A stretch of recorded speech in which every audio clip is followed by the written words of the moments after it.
Morning, it's the 8th of December.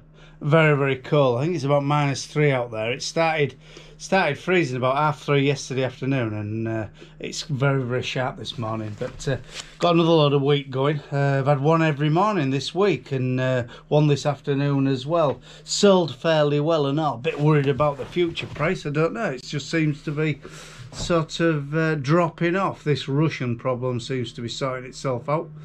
I was not as aggressive as it was, and anyway, it seems to be drawing the price down. But yeah, I'm just coming to do this passport. You have to, every load of corn, when your farm assured, has to go with a passport with your red tractor sticker on.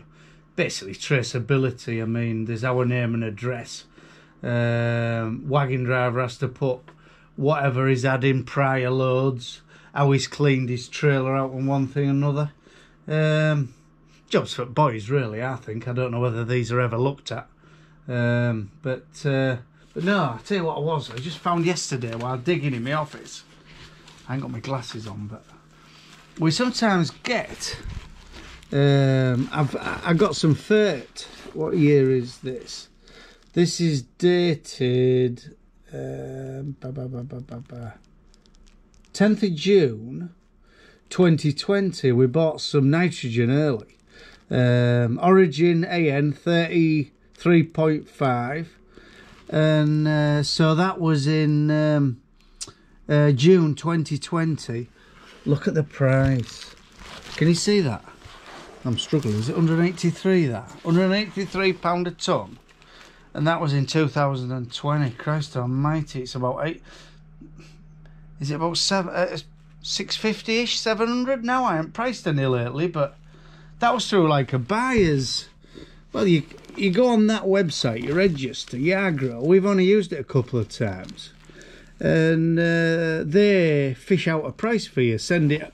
Well, you put your order in, and they send it out to different companies, and the best companies come back with. Well, the companies come back with their price, and you go with whoever. Probably the cheapest one, and it worked fairly well. It was fairly easy, but we haven't used them since. I might give them a go, because we could do with another couple of load. We've got 3 load each shed, but could just do with another 2. Yeah, it's going to be expensive to grow cereals, isn't it? And if prices do drop below 200 quid, I don't know where we are, to be honest. It's going to be a bit, well, hard work, tight. I know everybody's complaining about prices are one thing and another, and people are off on strike, and there's working conditions, bad pay, and well, I don't know where it's going to end. And this bollocks, we're going about red tractor traceability, and farm assured, and jumping through hoops and doing it right, and then the supermarkets apparently are bringing well, the media's blaming bird flu for the shortage of eggs, but it's not to do with bird flu. Someone was telling me it's to do with the chicken companies. Their feed bill and their heating bills that high that they can't afford to have the chickens and which lay eggs. So what the supermarkets are doing are importing them from Italy apparently, and the Italian welfare is nowhere near as stringent as ours.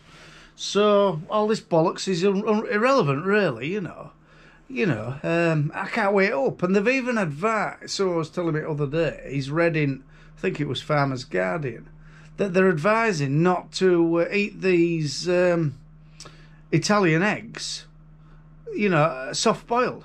So if you don't want your dip egg, don't do it, because you might catch something. Well, that sort of, they can't have a lot of confidence in these eggs, can they? So I don't know. I just really don't know where we're heading at the moment. Not as an industry, as an old bloody country. I mean, there doesn't seem to be no loyalty. The richer get richer, the poorer seem to get poorer, and the people in the middle just whine a lot. Instead of just. There was a fella on telly the other day. I know I'm bloody ranting here, and yeah, it can't be a good rant now and again. But a fella on telly the other day complaining he can't have his heating on. Oh, he's got one little flame on his gas fire in this city. Did look badly dressed. Look, I don't want to. overweight. Looked at in background, and there was his kitchen sink because we're interviewing him in his kitchen, and he had fairy liquid, and he'd Heinz baked beans. So he's got the most expensivest washing up liquid, and the most expensivest baked beans. So ain't that hard up, is he? And I bet on sideboard there's an iPhone 27 or whatever they got to now. I've got an iPhone 6. But whatever iPhone it is, I have to have all the top shit. Well, hang on. Just sort of, I don't know. I just don't know where I'm going with this conversation, but it's starting to piss me off. You know, just toughen up and stop wowing. That's what I say to folk. I'm not bothered if I offend anybody, to be fair. You know. And come and do what we do for a day. Covered in shite. And chewing about. And we don't earn massive money, I'll tell you. So, but anyway. Well, rant over. This is our main corn store. We've got a couple of little temporary stores, well, 3 or 4 little temporary stores, but we store a bit of grain, but this is the main one. We empty all them first before we go in here. And yeah, it was built in the 60s, mid-60s. It'd be a massive shed in its day. I mean, it's just an average shed now, but my granddad never saw it finished. He saw the frame up, but he never saw the roof on the walls in. But he used to have a load of bins down the middle, but we took them out about 5 years ago because they were just harbouring rodents, really. And we just sort of in big heaps now, but we've got a lot left to sell. You know, bit of a concern, really. But it isn't. Like I said, I know we've sold a lot at right money, but yeah, there's quite a heap of corn. If it does drop below 200 quid, we'll kick ourselves, but you can only sell it once, and you have to be happy on the day. So yeah, right, we'll wait for this man and get him loaded. It's a bit low as well, you know, if it being in modern times. I mean, when this was built, your average trailer probably was 3 or 4 ton. In fact, we used to bag a lot of corn in like Arca sacks. You have to be a fair age to remember that. You used to hire Arca sacks, and yeah, we used to bag a lot. But yeah, it'd have been, ought to have been 8 foot taller really for tipping big trailers.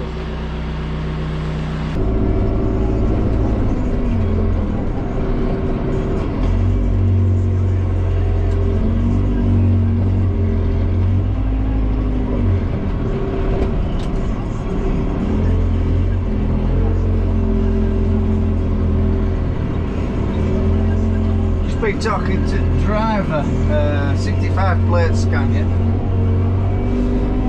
Says yeah, an oldish trailer. He says yeah, they bought it from a sale, £7,000. It is the reline brakes, and it's been they haven't even had a set of tyres on it yet. It's been a marvellous trailer. So you know, and while we got onto it, I just commented that he didn't have one of these fancy sheets what roll itself over. It's still undo straps and pull them over, and he says why not, you know. It's as though drivers don't want to do anything, you know. But yeah, £7 for that hard lass, Christ almighty. Compared to an agricultural trailer, I would say that is very, very good value.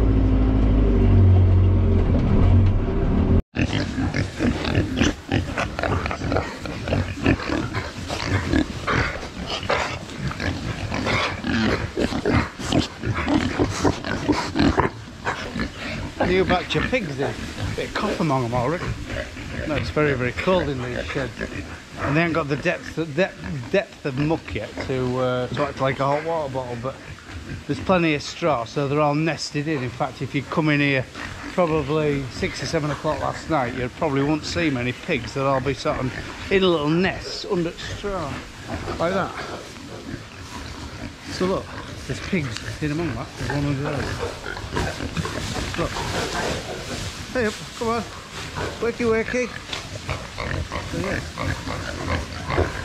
Look, yeah, not bad. A real sort of uniform lot. You know, like they're all like very, very equal size. There's no screwy ones among them. They're just real good pigs. Yeah, I think they've done us proud this time. because the last batch we did have a lot of problems with.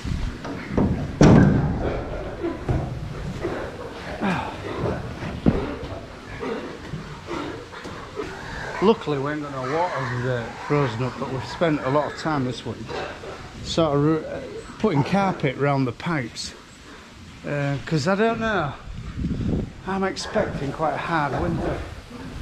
Something in my head, I don't know, I ain't heard nothing, but it just feels like we're going to get a cold one. Well, I've just seen a rat go down there. Yeah, these now cold weather's come, rats are starting to find their winter housing, and they'll come in from the fields into straw. Yeah, very pleased with the batch of pigs. We're going to put a load of straw here to sort of shelter it a little bit more, because we get a lot of weather from that corner, what makes these yards cold. You won't be cold yet, we are big coat on. These have come from an outdoor unit, so you'd think they'd be a bit hardier than inside pigs. So yeah, they've come out with some kennels. Oh, they're a right lot. Yeah, we get them about, these will weigh about 40-45 kilo. I should have asked the driver, because they've got weighers on board where you can find out their weights, but yeah, I'd put them about 43 or 4 kilos, somewhere in there. So yeah, good strong pigs.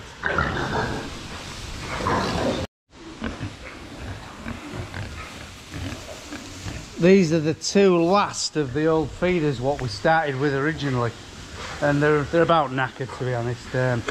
I'm going to buy 2 more galvanised ones off the engineering firms we use, and also I'm going to swap these channel drinkers to nipple drinkers, because well, they don't waste as much, you never have a flood, and they're just service free. So I'll have to order another 4 of them and all, I think. Just sort of make it easier. The easier it is, and we've also got a couple of bins coming, and like we're filling all these hoppers with bucket at the moment, and it ain't a bad job, but if they were just straight out at bin, it'd be a lot easier. So we've got a couple more bins coming, and we're going to put some easy feeders in, you know, these auger feeder systems. So yeah, just make it easier like. These are a load of smalls what came off the wagon last. They've sorted a load of smalls. Actually, these are alright. This little fellow here isn't very well. But I'm afraid where you have livestock, you have dead stock. You know, we'll lose a few of these, because I mean, this little fellow, he's struggling. And I noticed when they came off the wagon, there was 1 or 2 others what were destined to die, like. So yeah, like I say, when you have livestock, you have dead stock, I'm afraid. It's part of it.